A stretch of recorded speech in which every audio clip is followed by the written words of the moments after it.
asalaamu calaykum waraxmatullahi wabarakaatu saaxiibada qiimaha badan kulanti wanaagsan kuna soo dhawaada barnaamijkeena top 10 oo kusoo qaadana sheekooyin tobanley ah markaan waxaa marka waa diirad saarana qodob ku aadan laadariinta ama villainiska filimada Bollywood kasoo muuqdaan kuwooda lacagta ugu badan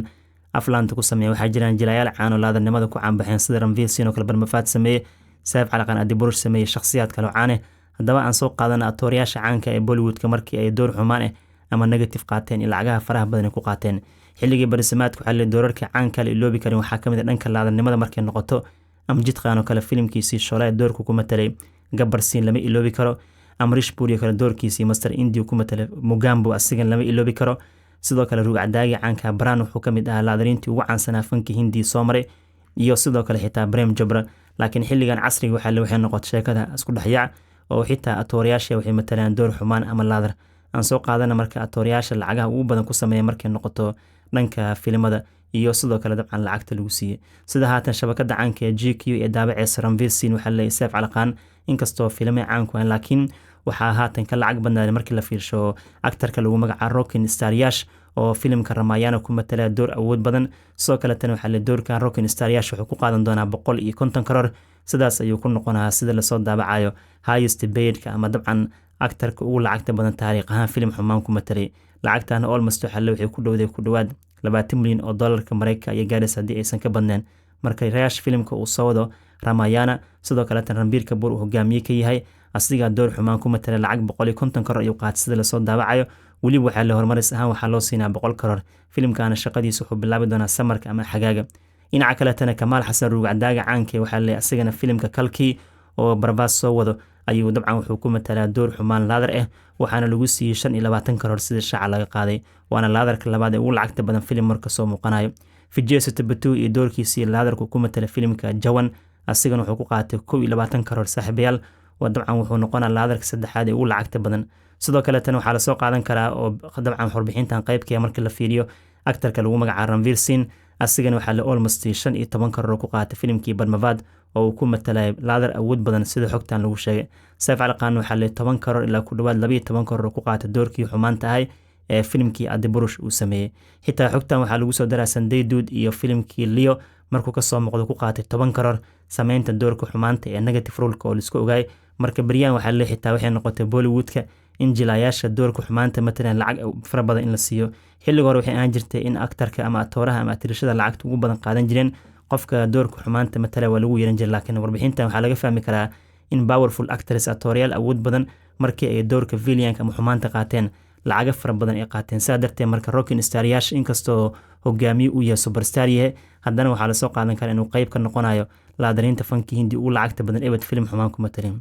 dhinaca kale waxaan soo qaadan karnaa barnaamijkeena top 10 qayb ka noqonayo aktarka lagu magacaabo Armand Khan ayaa ciwaanada heesto filimkiisa ugu dambeeyay Shaydaan Ajay Devgan ula sameeyay door xumaan oo ku matalay oo aan inaba caadi ahayn lagu amaanay haddaba Madafaan aan soo qaadana 5 filim oo blockbuster ama si weyn loo jecel yahay ayuu iska diiday kuwaas oo waxa la hadii uu sameyn lahaa saaxiibayaal dabcan saameynta hadda uu ku leeyahay gudaha Hindiya ka badan ayuu ku yeelan lahaa aktarka National Award winner-ka ee filimada iska diidan soo qaadan karna waxaa kamid ah filimka lagu magacaabo Kaka oo uu sameeyay Thalapathy fi airaada ninkii Surya sameeyay sanadii 2003 soo baxay sida The Times ee daabaceyso directorka lagu magacaabo Gautam Menon wuxuu u bandhigay Armand Khan sameynta filimka Kaka lagu magacaabo laakiin wuu iska diiday kadibna Surya ayaa aqbalay Surya Jelinka uu sameeyay bilada badan ku qaatay filimkan wuxuu ahaa blockbuster waxa kale oo la soo qaadan karaa uu iska diiday filimkii Gajni ma ahan qaybta Bollywoodka Amar Khan sameeyay laakiin qaybta asalka Surya sameeyay asiga iska diiday sanadii 2005 directorka caanka Armand Khan uu bandhigay markuu iska diidan waxa qaatay filimkan Surya markuu sameeyay waxaan ka warqabnay inuu blockbuster ahay bilada badan ku qaatay ugu dambeyntiina waxaa dhacday saaxiibayaal filimkii in dabcan ay soo qaateen dhankaas iyo Bollywoodka Amar Khan isla magacii Gajni hirgaliye 2008 asna wuxuu ka dhigay blockbuster sidoo kale Armand Khan wuxuu iska diiday filimka lagu magacaabo My Name is Khan oo sanadii 2010 oo Shah Rukh Khan sameeyay Kajal kula jirtay sida warbixintan lagu daabacay Armand Khan oo 53 jir ah waxaa loo bandhigay door muhiim filimkan uu ka qaato wuu iska diiday wuxuuna ka doorbiday 3 Idiot oo uu la sameeyay Amir Khan kaasoo asigana blockbuster taariikhi ahay sida warbixintan lagu sheegay sidoo kale filimadu iska diiday waxaa qaybka filimka lagu magacaabo Namban asiga iska diiday oo sanadii 2012 soo baxay mashruuca Armand Khan hogaamiye dabcan ayuu ka noqon lahaa balse markuu iska diiday kadib waxaa lagu bedelay sida haatan warbixintan ku daabacan aktarka caanka ee dabcan remake-giisan ka hadlayna iyo sidoo kale qaybtiisii Tamilka markii loo Thalapathy Vijay ayaa dabcan doorka qaatay sidoo kaleetana aad loo amaano ogaada filimka Namban waa isla remake dabcan filimkii 3 Idiot uu sameeyay markii la dhahay Arma Dhafaan filimkan ka soo muuqan uu iska diiday wuxuu horaan u sameeyay asigoo asal ah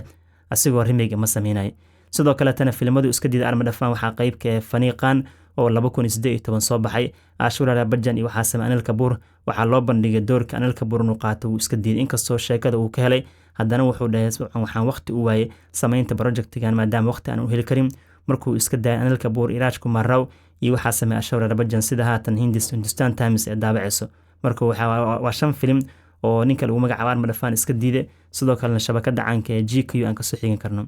marka waxaan soo qaadanaa saaxiibayaal markii la fiirsho sheekooyin kale waxaa jiraan barnaamijkeena top 10 qayb ka ah 7 filim oo Bollywood sameeyay kuwaas oo caan ah oo ugu dambeyntii Hollywood ka qaateen remake ahaan u qaateen inta badan waa la ogyahay Bollywood ka remake sameeyay ama koonfur ay ka soo qaataan ama Hollywood ka balse 7 filim waa qaas caalamka intee ka yaabiyaan ee Hollywood ka qaateen oo remake ka dhigan waxaan ugu dambeeyay liiskan galay filimka Drishyam oo Ajay Devgan sameeyay Mohanlal asigoo Malayalam dabcan asal ahaan sameeyay hadda waxaa qaateen dhankaas sidaan ka warqabno Hollywood ka oo mashruucan sameynayaan haddaba aan soo qaadana filimada kale liiskan soo galaan waxaa kamid saaxiibayaal Common Man filimka lagu magacaabo 2013 soo baxay sheeka ahaan waxaa laga soo min guuri Wednesday oo 2008 Nasruddin Shah iyo Anupam Kher ay ku xifaaltameen Common Man wuxuu ahaa filim aad iyo aad loo amaanay directorka lagu magacaabo Chandran Rutnam ayaa sheekada qaatay kadibna shirkadda caanka ee Colombo Pictures maalgelisay sidoo kale tan xitaa waxaa lagu qaatay Best Director iyo Best Actor lagu qaatay abaalmarinta caanka ee dhankaasi dabcan laga baxshay awards caalami lagu qaas sida la xaqiijiyay actorka lagu magacaabo Ben Kingsley ayaa matalay doorkii Nasruddin Shah uu matalay waxaan soo qaadan karnaa filimka lagu magacaabo Jurulata oo Hindi iska laan sanadii 1964 soo baxay asigana dabcan Hollywood ka inta qaateen ay waxa u bixiyeen 40 Shades of Blue 2005 ay remake ahaan ku celiyeen waxaan la iloobi karin gabadha lagu magacaabo Satyajit Ray filimka ay sameysay oo dabcan ahaa filim classic ah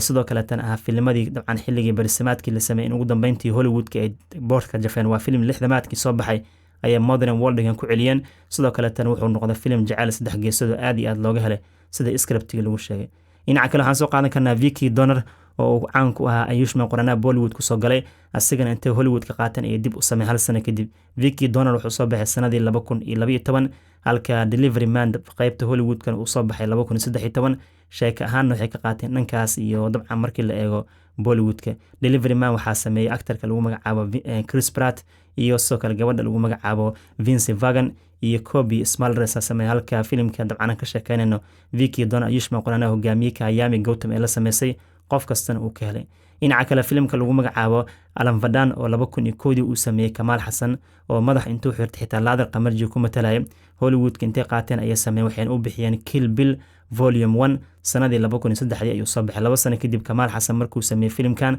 ayaa waxaa qaatay directorka caanka Quentin Tarantino sheekadana dib u matalay sida la xaqiijiyay sidoo kale waxaa la soo qaadan karaa filimkii Dar ee sanadii 1993 sanadol iyo Shahrukh iyo dabcan Juhi Jawla mataleen asigana waxaa qaateen Hollywood ka oo sheekada dib ugu celsheen 96 mashruucan waxaa loo bixiyay Fear sida la soo daabacay marka doorkii Shahrukh lagu amaanay filimkii Blockbuster ka ahaa dib u qaateen Hollywood ka Mark Hellenberg ayaa doorkii SRK matalay oo si weyn lagu amaanay dhinaca kale Jab Wimad oo Kareena Kapoor bilada badan ku qaatay Shahid Kapoor la sameeyay sanadii 2007 soo baxay asigana Hollywood ka qaateen waxayna u baxsheen magaca Leap Year sheekada ku celsheen 2010 ayuu soo baxay Leap Year wuxuu ahaa film scriptigiisa qaabka loo dhigay boqolkiiba u ekaay mashruucii Jab Wimad Amy actorka lagu magacaabo Adams iyo gabadha lagu magacaabo Amy Adams iyo Matthew God ayaana sameeyeen sidoo kale ugu dambeyntii waxaan soo qaadan karnaa filimkii Rangila oo Amir Khan iyo Urmila Matondgar iyo J.K. Shroff wada sameeyeen 95 soo baxay Ram Gopal Verma iskala Hollywood inay qaateen ay remake ahaan u sameeyeen waxayna u bixiyeen Win a Date with Ted Hamilton oo 2004 soo baxay sida rasmiga la xaqiijinayo mashruucan Katie Bosworth iyo Tom Hardy actorka lagu magacaabo Grace iyo Josh Duhamel ayaa sameeyay waa 7 film oo Bollywood ka caan ah oo Hollywood intee qaateen remake ahaan ugu celiyeen oo barnaamijkeena top 10 ku soo qaadanayna aqayada sheekooyinkaas ay ka daba geenayeen barnaamijkeena top 10 qodobada kooban ku soo qaadan mid ku soo jid commentiga ay ka dhiibo xasuusin haddii aad tahay saaxiib nagu cusub channelkan subscribe inoo saar waa inoo kulan dambe hadduu alla idmo asalaamu calaykum waraxmatullaahi wabarakaatuh